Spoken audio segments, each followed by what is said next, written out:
تعالَ أقول لِك إزاي قلب أختِك تخلّي جوزِك هيتجنن عليكِ، إزاي تخلّيه يفضل طول الوقت حابِّك وحابب البيت، ولو عندكم أطفال يحبهم وما يبقاش عاوز يخرج ولا يروح في أي مكان، وطول الوقت قاعد في البيت. يالّا بينا نصلّي على الرسول ونسمع الكلمتين دول هيفيدوكِ أوي. أولًا الراجل ما بيحبش الواحدة النكدية، مش من أقل حاجة تفضلي قالبة وشِّك طول الوقت. مهما بيحصل وياما بيحصل خناقات ولازم يحصل في البيت في حاجات بين الراجل والست بيشدوا فيها، بيتخانقوا شوية بيزعقوا زعيقة صغيرة، لكن مش معنى كده ان انت تفضلي طول الوقت قلبة وشك. خلاص اللي اتقال عدى. ما تحاوليش ان انت طول الوقت تفضلي مكشرة وزعلانة ومقموصة، عشان الراجل ما بيحبش الواحدة النكدية واللي ما بتصدق ان هي تدور على حاجة تنكد بيها. ده بالنسبة له حتى لو الموضوع بالنسبة لك انت مستاهل، بس هتلاقي هو شايفه حاجة صغيرة أوي. الرجالة من نوعيتها قلبها أبيض، من النوع اللي مهما بتعمل ما بتحبش التكشيرة، بتحب إن انتِ تصفي على طول عشان هو طبعه كده. أما الست مننا فبينقح عليها عرق النكد، بتبقى طول الوقت عندها حساسية وحساسة شويتين، بحيث إن هي إيه تفضل مقموصة وزعلانة.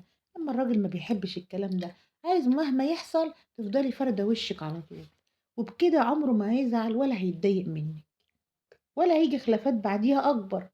الحاجة التانية والمهمة، لمّا تعوزي تتكلمي في أي موضوع حاسة إن الموضوع ده هيعمل له أزمة زي مصاريف، زي إحنا عاوزين حاجة، زي في مشكلة، اختاري الوقت الصح إن أنتِ تتكلمي فيه. اختاري الوقت لمّا بيكون جاي من شغله بيبقى جاي تعبان ومش شايف قدامه وطالع عينه، فأكيد ما تتكلميش وهو جاي من شغله. لأ، حاسة إن هو تعبان مش هاتكلم. خلاص قعد وكَل وريح شوية وبدأ الدنيا تروق، بدأ يضحك وبدأ الدنيا كويسة، هادخّله في الموضوع واحدة، واحدة. في ستات ما عندهاش حاجة اسمها إن أنا أمهِّد للموضوع اللي أنا باتكلّم فيه، لأ في ممكن أخبط كده الكلام بسرعة كده وتلاقيني عملته زي الصدمة. لأ بامهِّد بالراحة واحدة، واحدة عشان هو كمان ياخد الأمور ببساطة. وطول ما بتتكلّمي في الموضوع أو المشكلة اللي عندِك حسّسيه أوي إن هي بسيطة وحاجة عادية وبتحصل، أو هي مثلًا حاجة مُعتاد عليها الناس أو ما فيش مشكلة. حاولي إن أنتِ تبسّطي له الأمور، ما تحاوليش إن أنتِ تكبّريها فوق دماغه، ولو عندِك لها حلول بسيطة أو حاولي تبسّطيها عليه، فده هيساعده ويشوف إن أنتِ قلبِك عليه طول الوقت وحاسة إن أنتِ بتفكّري معاه، وزي ما بيقولوها في الفلاحين إيدِك معاه، إيدِك بإيده، حتى لو بتفكير مش أكتر، بس هيحس إن أنتِ قلبِك عليه.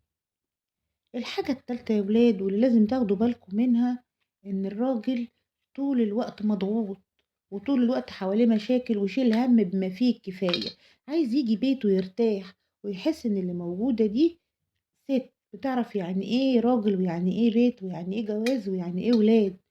ما بتعرفش يعني إيه نكد ويعني إيه خناق ويعني إيه طول الوقت طلبات ويعني إيه الحاجات دي كلها بتخلّي الواحد متنرفز. بتطلبيها، بس تطلبيها بطريقة كويسة، تطلبيها في وقت تخلّي اللي قدامِك يحس إن أنتِ يعني سِت بتفهمي، سِت عارفة يعني إيه أطلب الحاجة إمتى وأطلبها إزاي.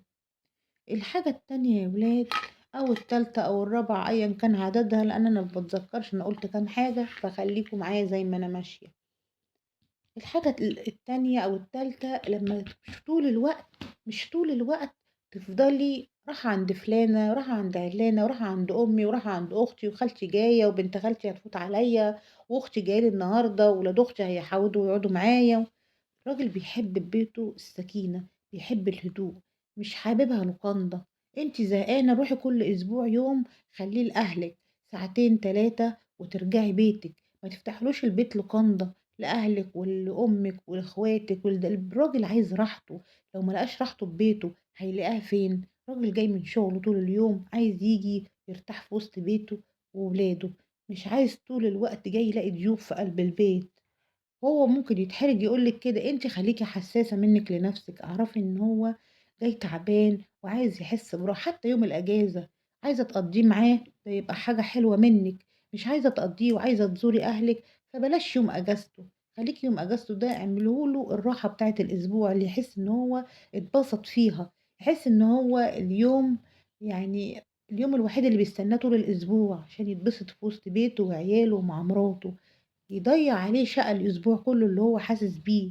ما تحسسيهوش إن أنتِ طول الوقت مش حاسة بيه، لأ حسّي بيه واعرفي إن هو أبوكِ وأخوكِ وزوجِك وكل حاجة زي ما ربنا قال بعد ربنا. يعني بيقول لو أمرت المرأة تسجد بعد ربنا كانت هتسجد لجوزها، لأن هُم بيشوفوا كام عناء وبهدلة برّه البيت عشان يجيبوا المصاريف أو يكونوا في شغلهم بتبقى صعبة جدًا. فعشان كده ربنا سبحانه الله وتعالى يعني الزوج الصالح ده نعمة من عند ربنا، خلّي بالِك منه وتحطيه في عينيكِ وما تأزّميهوش، كفاية اللي هو شايله، خلّيكِ أنتِ دايمًا الصدر الحنين اللي بييجي يحط راسه عليه، خلّيكِ دايمًا الكلمة الحلوة اللي بيبقى دايمًا بيحب يسمعها.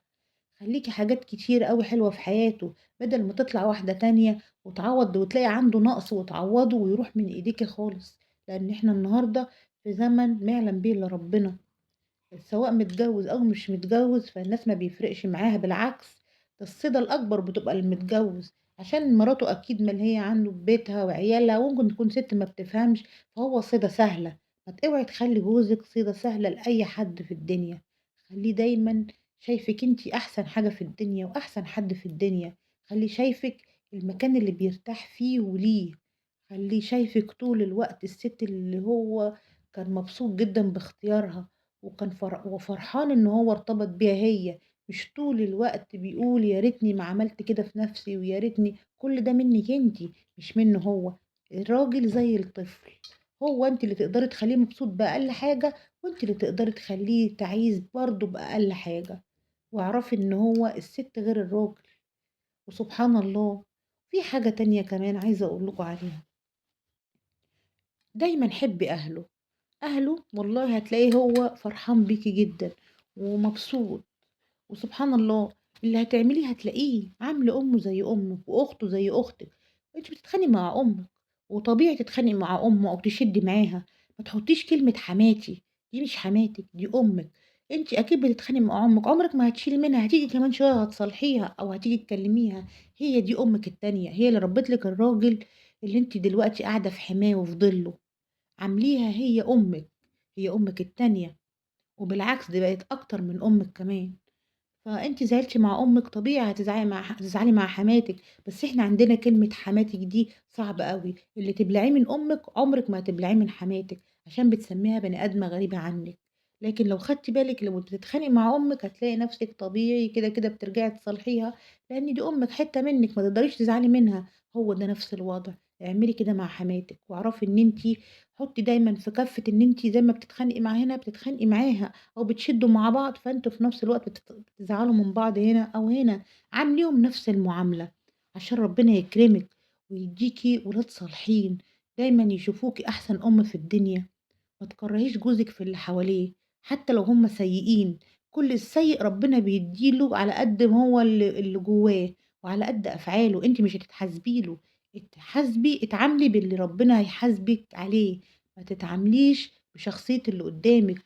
اللي قدامه وحشين حلوين هم أهله، أنتِ ما لكيش علاقة، أنتِ تتعاملي بس باللي ربنا قال عليه، ما تتعامليش بيهم هم حلوين والّا وحشين، اتعاملي زي ما ربنا قال، أنتِ كويسة وطيبة وبنت أصيلة، فخلاص اتعاملي بالمبدأ ده، اتعامل بمبدأ إن كل بني آدم خلقه ربنا فيه عيوب وفيه حاجات كويسة، فيه حسنات وفيه سيئات، إن هي دي سبحان الله البني آدم بيتولد كده، ما حدش فينا كامل. فأنتِ ما تكرهيهوش في حد، وما تكرهيش حد فيه، ما تروحيش عند أهلِك وتقولي ده بيعمل وبيسوي وبيضربني وبيشتمني، اتقي الله في أسرار بيتِك وأسرار جوزِك، ما تحاوليش تقولي أنتِ كده أنتِ وهو هتتصالحوا، هو كلمِك بس هو بقى لمّا أنتِ تروحي تقولي لأهلِك الكلام ده هيبقى شكله وِحِش أوي، أنتم هتتصالحوا خلاص كأن ما فيش حاجة حصلت، لكن هُم عمرهم ما هينسوا اللي هو عمله معاكِ، وهتفضل في حزازية بينه وبين أهلِك كتير، ومش هيتكلموا عنه كويس، وهيبقى منظرِك وِحِش، وأنتم إيه اللي أنتِ هتكسبيه؟ حافظي على أسرار بيتِك وعلى أسرار جوزِك عشان يشيلِك في عينيه. لو وقفتوا لغاية هنا وعجبكم الفيديو أتمنى تحطوا لايك وتشتركوا في قناتي لو أول مرة تشوفوني، وما تنسوش كمان تصلوا على الرسول في التعليقات.